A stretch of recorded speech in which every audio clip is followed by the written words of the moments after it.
Going to discuss about the topic the concept of business and its characteristics. Business क्या होता है? Business जो है इसको हमने busy word से derive किया है. Business basically है क्या? Business का मतलब होता है एक ऐसी occupation जिसमें हम लोग रेगुलरली एंगेज होते हैं किन एक्टिविटीज से, या तो वो गुड्स और सर्विसेज को परचेज करेंगे, या चीज़ें प्रोड्यूस करेंगे, या सर्विसेज रेंडर करेंगे, लेकिन साथ ही साथ उनका मोटिव होता है प्रॉफिट अर्न करना. अब देखो इस डेफिनेशन में आपको फीचर्स मिल गए. सबसे पहला फीचर क्या मिल गया कि बिजनेस एक इकोनॉमिक एक्टिविटी.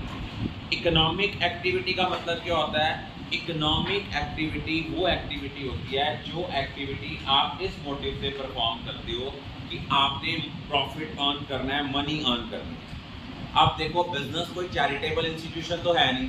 बिजनेस में आप कोई भी ट्रांजैक्शन करते हो किस कारण करते हो? ताकि आप जो है वहाँ से मनी अर्न करोगे, क्योंकि किसी भी बिजनेस की ग्रोथ और सर्वाइवल इस बात पे डिपेंड करता है कि हम लोग प्रॉफिट कितना अर्न करते हैं. जितना हम लोग प्रॉफिट ज़्यादा अर्न करेंगे उतना हमारा बिजनेस जो है उसके ग्रोथ के चांसेस बढ़ जाएंगे. सेकेंड फीचर क्या है? प्रोडक्शन और procurement of goods and services. लोगों को चीजें ऑफर करने से पहले एक बिजनेस हाउस को, अगर वो मैन्युफैक्चरिंग ऑर्गेनाइजेशन है उनको चीजें प्रोड्यूस करनी है, अगर वो ट्रेडिंग फर्म है उनको चीजें खरीदनी है, या सर्विसेज रेंडर करनी है. हर बिजनेस एंटरप्राइजेज या तो चीजें मैन्युफैक्चर करेगा या उन चीजों को बाय करेगा ताकि फर्दर उनको रीसेल कर सके. फॉर एग्जाम्पल जैसे मान लो एक जो है शुगर डीलर है जिसका काम है शुगर बेचना. अगर तो वो शुगर मिल है, मैन्युफैक्चरिंग करेगा. अगर वो ट्रेडर है तो वो क्या करेगा? वो फैक्ट्री आउटलेट से चीज़ें खरीदेगा, बल्क में चीज़ें खरीदेगा, उसकी स्मॉल क्वांटिटी बना के आगे वो कस्टमर्स को बेचेगा. सेल और exchange of goods and services. Business में हम क्या करते हैं? डायरेक्टली और इनडायरेक्टली क्या इन्वॉल्व करते हैं कि हमने चीज़ों को, गुड्स को, सर्विसेज को कैसे ट्रांसफ़र करना है. अगर हम लोग गुड्स प्रोड्यूस की हैं not for the purpose of sale तो वो बिजनेस नहीं है. अगर मान लो एक स्वीट शॉप, एक बेकर अपनी सेल्फ कंजम्पशन के लिए चीज़ें बनाता है तो वो बिजनेस नहीं है, क्योंकि उसमें उसका मोटिव प्रॉफिट अर्न करना नहीं है. नेक्स्ट फीचर क्या है कि बिजनेस जो है इसमें हम जो ट्रांजैक्शंस करते हैं वो रेगुलर बेसिस पे करते हैं. अगर हमने सिंगल ट्रांजैक्शन की है तो वो हमारा बिजनेस नहीं माना जाता. और बिजनेस करने के पीछे हमारा मोटिव होता है प्रॉफिट अर्निंग, क्योंकि बिजनेस एक इकोनॉमिक एक्टिविटी है और इकोनॉमिक एक्टिविटी वही एक्टिविटी होती है जो हम लाइवलीहुड अर्न करने के लिए प्रॉफिट अर्निंग मोटिव के साथ कोई एक्टिविटी परफॉर्म करते हैं. For example a teacher teaching his own son at home is not an economic activity, it is a non-economic activity, but a teacher teaching in school is an economic activity. Sixth इसका जो है feature वो ये है uncertainty of return. अब business में uncertainty of return है क्योंकि जब एक बिजनेसमैन बिजनेस शुरू करता है कई बार हो सकता है उसको नॉलेज ना हो कि कितनी अमाउंट जो है हमें जो है मनी की ज़रूरत है बिजनेस को चलाने के लिए. देखो फ्रेशर है जो एक पर्सन मान लो ग्रेजुएट होके सीधा वो बिजनेस उसके पेरेंट्स उसको खोल देते हैं. ही और she may not have the proper knowledge about the business कि how much amount of capital is required to start up the business. तो इट मीन्स बिजनेस में एक अनसर्टेनिटी है.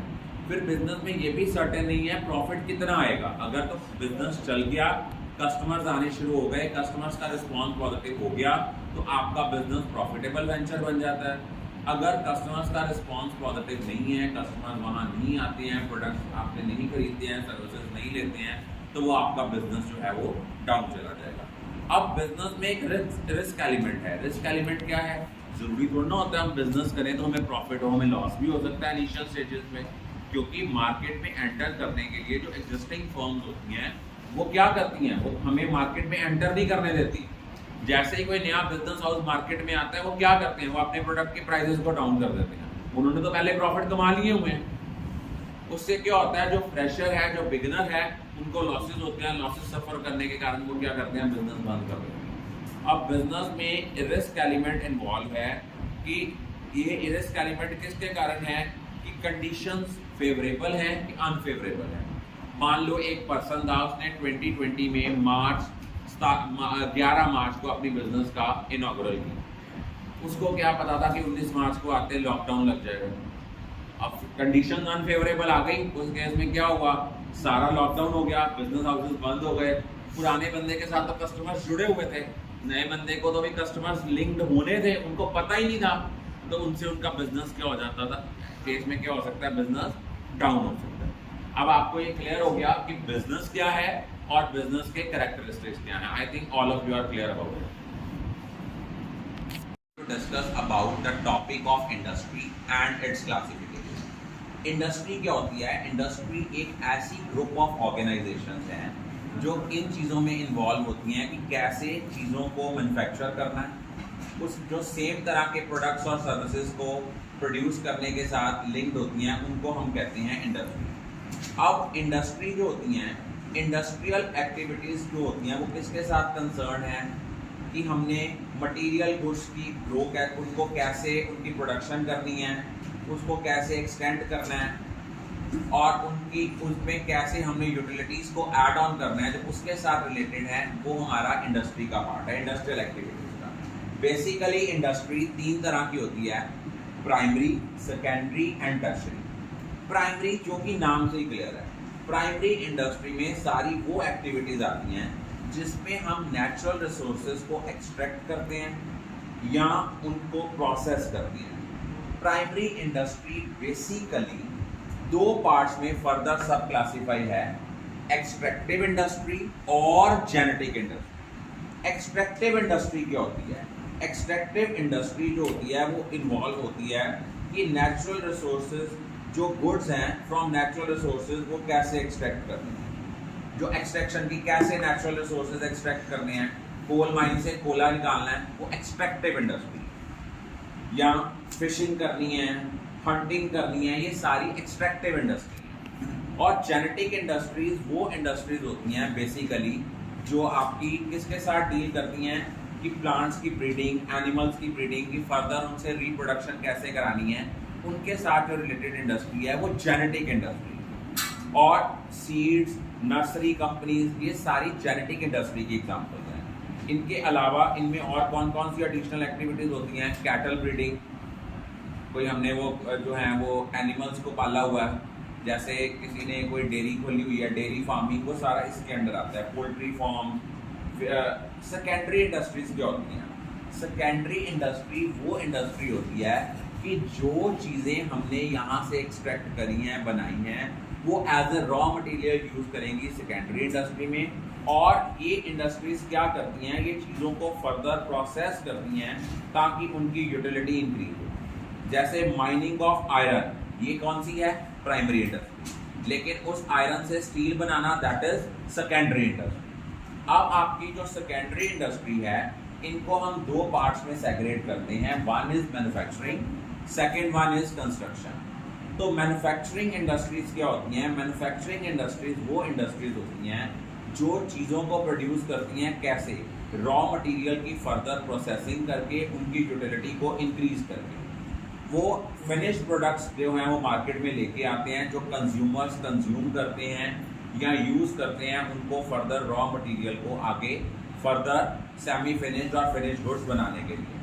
मैन्युफैक्चरिंग इंडस्ट्रीज बेसिकली 4 पार्ट्स में सेग्रेट हैं, analytical, synthetical, processing और assembly. Analytical industry कौन सी होती है?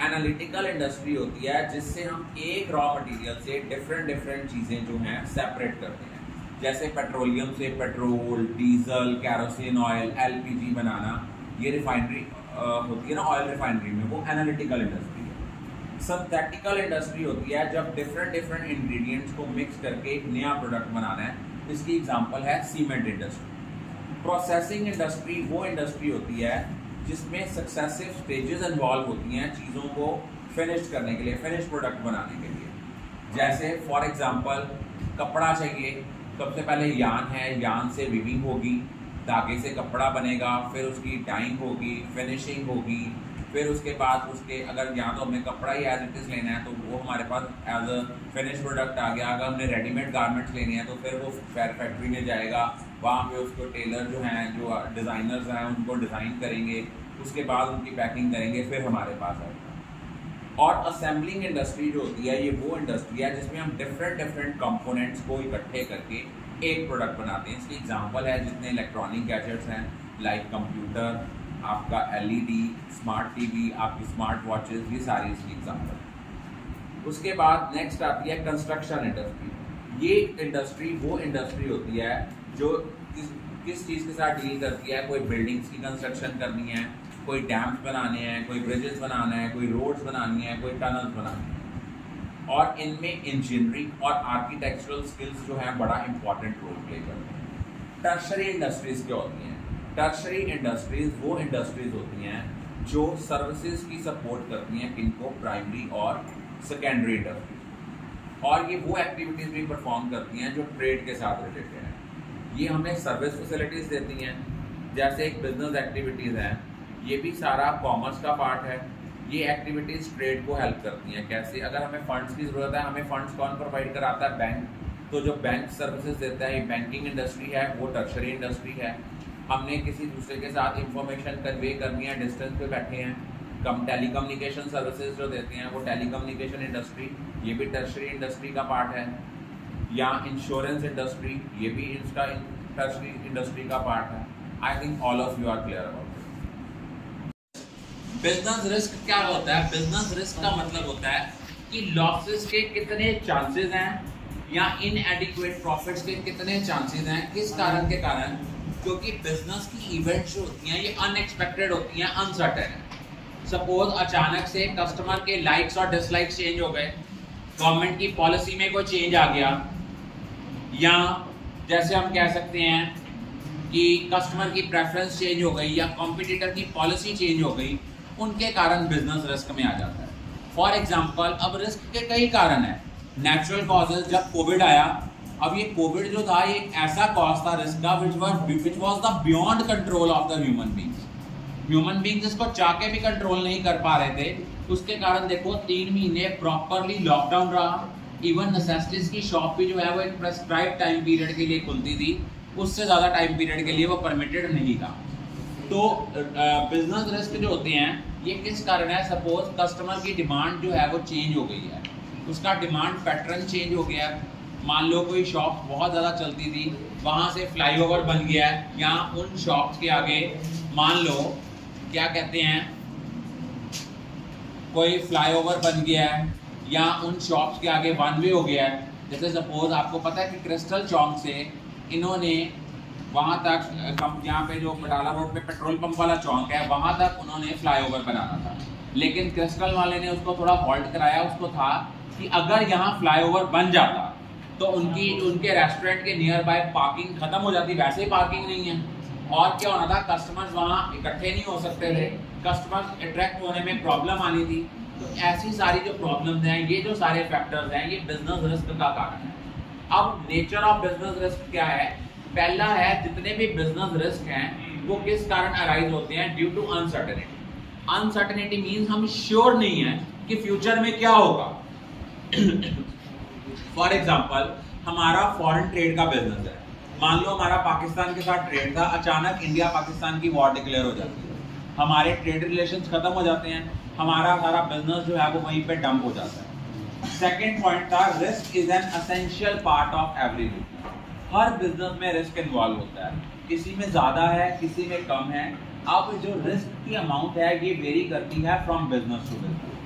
अब देखा जाए, रिस्क जो है ये इस बात पे डिपेंड करता है कि आपके बिजनेस की नेचर क्या है, कि आप जिन चीज़ों में डील करते हो वो कौन सी चीज़ें हैं। वो पेरिशेबल गुड्स हैं, वो आपकी स्टोर हो सकती हैं गुड्स, नॉन पेरिशेबल हैं तो रिस्क के चांसेस कम हैं, पेरिशेबल हैं तो रिस्क के चांसेस ज़्यादा हैं।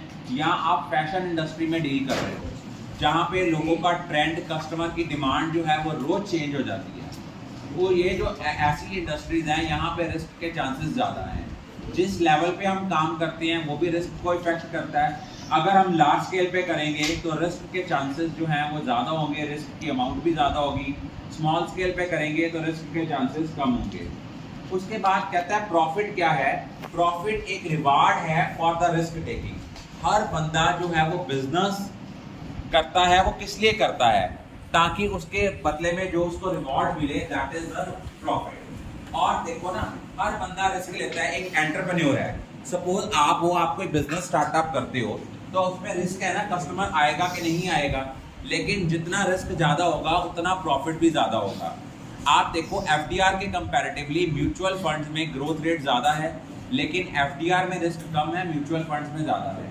म्यूचुअल फंड्स और स्टॉक मार्केट से रिलेटेड, स्टॉक मार्केट में रिस्क ज़्यादा है, म्यूचुअल फंड में उससे थोड़ा कम रिस्क है क्योंकि एश्योर्ड रिटर्न है। उसके बाद आपका आता है कि आपकी रिस्क के कौन कौन से कॉजेज हैं। बेसिकली जो कॉजेज ऑफ बिजनेस रिस्क है ये बेसिकली 4 तरह के हैं। One is natural cause, second is human cause, third is economic cause and another one is other causes. Human causes होते हैं जिनका, नेचुरल कॉजेज हैं जिनके ऊपर ह्यूमन बींग्स का कंट्रोल बिल्कुल भी नहीं होता। फॉर एग्जाम्पल जैसे फ्लड्स आ गए, अर्थक्वेक आ गया, हैवी रेनफॉल्स आ गई, फैमिन आ गया। तो ये जो सारे रीजंस हैं ये आपके नेचुरल कॉजेज हैं which are beyond the control of human being. Human causes वो कॉजेज होते हैं जो अनएक्सपेक्टेड इवेंट्स हैं और इसके पीछे कहीं ना कहीं ह्यूमन बींग्स जो हैं वो खुद रिस्पॉन्सिबल हैं। जस्ट लाइक जैसे कोई केयरलेसनेस हो गई है, कोई नेग्लिजेंस हो गई है, या काम बंद हो गया ड्यू टू पावर फेलियर। जैसे देखो समर सीजन आ रहा है, जैसे समर सीजन आता है सप्लाई कट आपके इंक्रीज हो जाते हैं, तो गवर्नमेंट क्या करती है, जितनी हैवी इंडस्ट्रीज है उन पर रिस्ट्रिक्शन लगा देती है। अभी आपने वीक में 3 दिन ऑफ रखना है। बेसिकली ज़्यादातर ये जो है ये पावर कट का बैन किसके ऊपर, वीकली ऑफ का ज़्यादातर रिस्ट्रिक्शन लगाई जाती हैं। जितनी आपकी ये आपकी जो लार्ज स्केल फैक्ट्रीज हैं वो हैं, या फाउंड्रीज हैं जो बटाला के नियर बाय, जहाँ पे बहुत ज़्यादा जो है उनको पावर सप्लाई की ज़रूरत पड़ती है। अगर मान लो पावर कट ज़्यादा हो जाएंगे, उस केस में क्या होगा, इंडस्ट्री ख़राब होगी, बिजनेस ख़राब होगा, इकोनॉमी ख़राब होगी। इकोनॉमिक कॉजेज़ कौन कौन सी होती हैं जी? जैसे मान लो आपकी डिमांड चेंज हो गई है, कॉम्पिटिटर ने प्राइसेस रिड्यूस कर दी हैं, या टेक्नोलॉजिकल चेंजेस आ गए हैं, ये भी आपके रिस्क का कारण है। अदर कॉजेज़ में आता है जैसे पॉलिटिकल डिस्टर्बेंस है, कोई बॉयलर फट गया है, एक्सचेंज रेट, जैसे आप देखो डॉलर की value in terms of rupees बढ़ रही है। आप देखो गोल्ड की प्राइसेस काफ़ी राइज हो गई हैं, जो पहले 62-63,000 था रेट, कल का रेट उसका 73,000 प्लस हो गया है। जितना रेट ज़्यादा बढ़ेगा उन चीज़ों की डिमांड कम हो जाती है, क्योंकि गोल्ड एक ऐसी कमोडिटी है जिसकी डिमांड को हम पोस्टपोन कर सकते हैं। It is not a necessity for the public. I think all of you are clear about it.